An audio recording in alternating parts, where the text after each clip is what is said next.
Welcome back. आप देख रहे हैं अपना पाकिस्तान। मैं हूं उस्मा और सैफुद्दीन साहब मेरे साथ यहाँ पे मौजूद हैं। कॉर्पोरेट ट्रेनर हैं, लोगों को सिखाते हैं कि वो अपनी स्किल्स को कैसे एनहांस कर सकते हैं।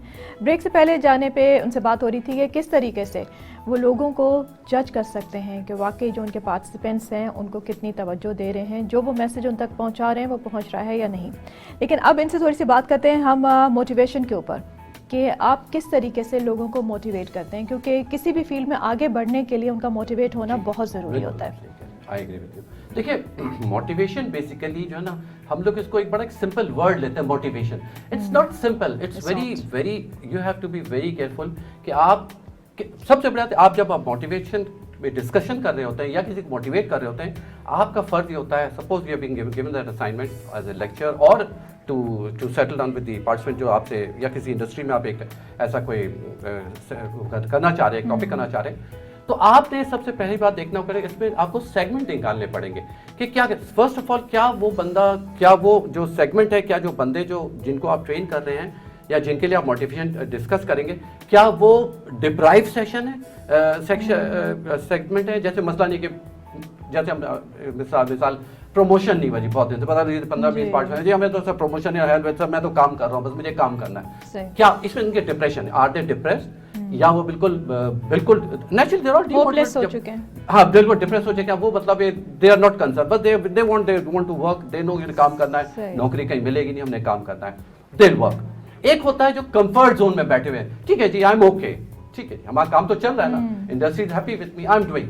और एक होते हैं हु ट्राई एक ज्यादा अपने आप को मेहनत करके आगे अचीव करना चाहते हैं। ये तीन सेगमेंट में आपको पहले डिवाइड करना पड़ेगा। जो डीमोटिवेटेड जिसे हम कहते हैं, जो डिप्रेस और बड़े डिप्रेशन पे जो सेगमेंट है, उनको आपने स्टार्ट ऐसे नहीं करना, जी देखो यार काम करो, देखो नहीं करोगे तो तुम्हारी नौकरी नहीं रहेगी, फिर आपको क्या होगा, कहाँ जाओगे, this is also way you can talk, but no, first of all you have to diagnose कि जनाब क्यों डिमोटिवेटेड, मुझे बताओ तुम्हारी डिप्रेशन है जो तुम इतने डिप्रेस हो, why, tell me the reason, what is the reason you are depress.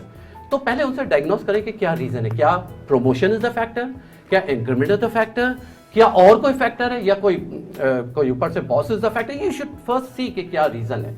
अब वो रीजन है, जब आप उस रीजन को आइडेंटिफाई कर लेते हैं, उस सूरत फिर अब आप क्या करेंगे, उसकी आइडेंटिफिकेशन के बाद उस टॉपिक को लेकर उनके साथ आए। मसलन मोटिवेट प्रमोशन नहीं हो रहा है, अब उसमें आप उनको लेके सपोज एक क्राइटेरिया मोटिवेशन, देखिए मोटिवेशन के लिए आप प्रमोशन है, अब उनको आप कह सकते हैं देखो आप लोग यहाँ पे से 100 स्टाफ हैं, अब 100 स्टाफ में एवरीवन कांट बी प्रमोटेड, हर किसी को प्रमोशन नहीं मिल सकता, प्रमोशन डिजर्विंग को मिलता है, नंबर 1। एवरीवन कांट, देखिए फर्स्ट हर कोई नहीं आ सकता, एक ही आएगा फर्स्ट, सेकंड एक होगा, थर्ड एक होगा, everyone can't be first, out of 100 everyone can't be first. तो इसमें ये क्या, पहली बात है कि अपनी आप ये देखें कि अपनी वीकनेस कहाँ है, अपनी वीकनेस चेक करो कि तुम्हारी वीकनेस क्या है, जिससे प्रमोशन मिल रहा है कि उससे क्यों मिल रहा है, इसको चेक करो। Why is he promoted, why she promoted, why not been, I have not been promoted, वो पहले ढूंढो क्या रीजन है। अच्छा, लोग अक्सर इस चीज़ में ये भी कहते हैं, क्योंकि हमारी एक आदत है कि हम अपने जो फेलियर्स होते हैं, ठीक है, या हमारे अंदर जो कमियां होती हैं हम उसको नहीं देखते, ठीक है, हम ये देखते हैं अच्छा दूसरा अगर वो करे तो उसके हम कोई ना कोई नेगेटिव पॉइंट निकालेंगे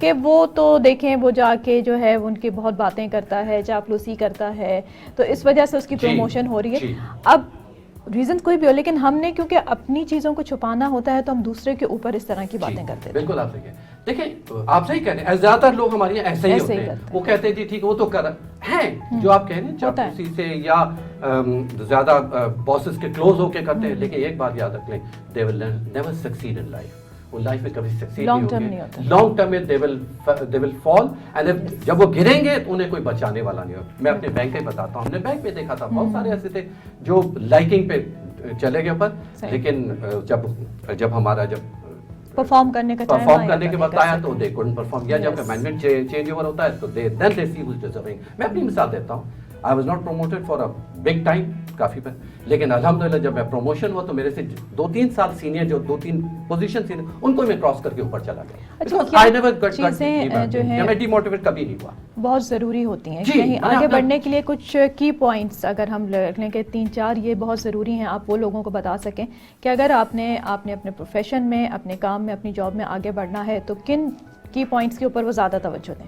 देखिए अगर आपने सब देखिए बॉटम लाइन पे आ जाए, क्या देखिए रिजल्ट ओरिएंटेड है, दैट्स ऑल। अब आप देखिए क्या रिजल्ट दे रहे हैं आप, बॉटम लाइन पे आ जाए, जब आपका बॉटम लाइन होगा कि जी हम रिजल्ट दे रहे नहीं, तो आप क्या करेंगे, अपनी परफॉर्मेंस भी अच्छी करेंगे, आप टाइम भी मैनेज करेंगे, आप मोटिवेटेड भी फील करेंगे, और आपकी प्रमोशन भी इन टाइम होगी, आपकी इंक्रीमेंट भी इन टाइम की होगी। सिर्फ ये कहते हैं कि are you giving result, because industrialist या कोई भी इंडस्ट्री है, वो इंडस्ट्री में आपको आपसे कोई रिश्तेदार के दे डोंट केयर, कहते जी हमें परफॉर्मेंस दे रहा है नहीं दे रहा है, एज सिंपल है, because they are paying you money. वो आपको पैसे दे रहे होते हैं, वो पैसे आपके शक्ल देखने के लिए या आपके एग्जिस्टेंस के लिए नहीं दे रहे, वो आपसे रिजल्ट लेने के लिए दे रहे हैं। कि अगर, और आप बिलीव इट, प्राइवेट सेक्टर तो आजकल इतने आई वुड से कि बहुत सेंसिटिव हो गए हैं। वो कहते हैं जी अगर हम इसको 2 लाख रुपए दे रहे हैं हमारा एक एम्प्लॉय को, क्या ये मुझे रिटर्न 8 लाख दे रहा है नहीं दे रहा, बिलीव इट और नॉट। वो वे करते हैं आपको, not in the term of physically cash, physical finance, but वो आपकी आउटपुट को मेजर कर रहे होते हैं, करते हैं। सही। इतना बुरा हाल, आप सोचिए 4 टाइम मेजर हो गया, ये नहीं कि 2 लाख दे रहे हैं, अगर आप 2 लाख का 4 भी दे रहे हैं तो वो ब्रेक इवन नहीं है, चलो ठीक है, जो इन एन एवरेज पर्सन। तो इट्स वेरी इंपॉर्टेंट कि आपने बॉटम लाइन में कि आपके रिजल्ट आ रही है नहीं आ रही, और रिजल्ट आपके प्रमोशन, आपके इंक्रीमेंट, आपके परफॉर्मेंस से, आपके बॉसेस के एटीट्यूड से, आपके बिहेवियर से, बॉसेस के बिहेवियर पता चल जाता है कि आई एम गिविंग रिजल्ट और नॉट, सब पता चल जाता है। हाँ, क्योंकि आपको खुद भी पता चल जाता है रिजल्ट दे रहे नहीं दे रहे। बिल्कुल। अच्छा, थोड़ा सा अगर हम टाइम मैनेजमेंट के ऊपर आए, तो हमारे यहाँ मसला है काफ़ी लोगों में कि टाइम मैनेज नहीं करते, पंक्चुअल हम नहीं हैं, बिल्कुल पंक्चुअलिटी नहीं है, लेकिन जल्दी में भी हम बहुत रहते हैं। अगर आप सिग्नल्स पे देखें तो गाड़ियाँ जो हैं वो बिल्कुल नहीं रुकेंगी और आगे बढ़ने की कोशिश करेंगे, लेकिन वक्त पे हम कहीं भी नहीं पहुँचते। देखिए हमारे यहाँ सबसे बड़ी, हम लोग में बर्दाश्त का मादा नहीं रहा है। आप जो गाड़ी की बात करें, एक दूसरे क्रॉस करें, हमें बर्दाश्त का मादा नहीं है। ये हमें देखिए, आप बाहर जाके देखें, लोग कितने कूल होते हैं, they don't care, they want to, they have to stand, they will stand, they don't care कि हम आप बाईपास करके आगे चले जाएं। तो ये हमें थोड़ा एक बर्दाश्त का मादा डेवलप करना पड़ेगा। अब जहां तक है टाइम मैनेजमेंट की आपने बात की, देखिए time is the most important factor जिंदगी में इंसान के लिए। जो टाइम को के साथ चलता है, टाइम उसके साथ चलेगा, बिलीव इट और नॉट। अगर टाइम के साथ नहीं चलेगा, टाइम भी उसके साथ नहीं चलेगा। तो टाइम को आपने खुद मैनेज करना, you have to manage time if you know how to. देखिए मैनेजमेंट कुछ इट्स वेरी सिंपल, प्रायोरिटीज का डिस्ट्रीब्यूट करते हैं कि हमें ऑफिस जाना, आज सुबह 9 बजे पहुंचना है, दैट इज योर प्रायोरिटी। और जाके हमने उनको कॉल करना, दैट इज सेकंड प्रायोरिटी। जब आप पहुंचोगे तो कॉल करो, और टाइम पे पहुंचेंगे, एग्जैक्टली टाइम में आप 9 बजे आपने पहुंचना है, क्योंकि हम 9-10 पे उनको कॉल करना है। तो you have to prioritise your time. वो हम लोग प्रायोरिटाइज करते नहीं। हम अच्छा जी पहुंच गए जी, सलाम अलैकुम जी, हम तो आ गए टाइम पे। No no no, even if you have to reach in time, make sure that you must reach in time. आप बिलीव करें, मैं अपने ऑफिस में हमेशा पहले पहुंचता था, सबसे पहले मैं पहुंचता था। और जब मैं सबसे पहले पहुंचता तो मैं अपने स्टाफ को या सबऑर्डिनेट्स वगैरह को, ऑफिसर्स को, मैं आई कुड स्कोल्ड देम, क्या ये वक्त आने का। अगर मैं खुद देर से पहुंचूंगा तो फिर आप कैसे करेंगे? बिल्कुल। हमें अच्छा, अक्सर लोगों की आदत ये होती है कि वो कहते हैं कि ठीक है हम टाइम पे तो नहीं पहुंच रहे, ऑफिस टाइमिंग से हम ख्याल नहीं रखें, लेकिन हमारी परफॉर्मेंस तो बिल्कुल ठीक है।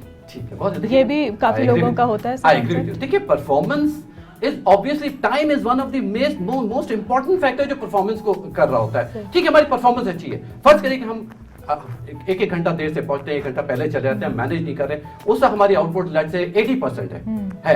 तो हम अगर उसको मैनेज कर लेंगे तो आउटपुट 190% हो जाएगा। तो हम इसको क्यों नहीं देखते इस तरह? तो हम हर चीज को फैक्टर को साथ लेके क्यों नहीं चलते हैं? हम क्यों कहते हैं ठीक है हम तो 50% परफॉर्मेंस में fantastic, 60% performance. No no no, आप ये देखो आप किस चीज को मिस कर रहे हैं और किस सब्जेक्ट को, किस टॉपिक को और किस चीज को आप जहां की वीकनेस उसको चेक करो। उस वीकनेस को चेक करके आप उसको अलाइन करो ताकि आपका परफॉर्मेंस मैक्सिमम हो जाए। हर इंसान में कैपेबिलिटी मैक्सिमम परफॉर्मेंस की, हर कोई चाहे अपनी परफॉर्मेंस इंक्रीज कर सकता है, सिर्फ उसकी इंटेंशन, उसकी, मैंने कहा देखिए स्किल, एटीट्यूड, नॉलेज तो है ही ऐसे, इसमें तो कोई कॉम्प्रोमाइज नहीं। उसके अलावा कुछ चीजें होती हैं जो उसको मैनेज करना पड़ता है, टाइम मैनेज करनी होती है, बिल्कुल, जिसमें टाइम एक बहुत important, time is very important. अच्छा, टाइम मैनेजमेंट की एक चीज और भी बहुत इंपॉर्टेंट है। एक साहब से मेरी डिस्कशन हो रही थी, he was a senior executive, तो बाहर निकल गया, यार बड़ा दुश्मन है हमारा। सर कौन दुश्मन है? टाइम मेरा बड़ा दुश्मन है।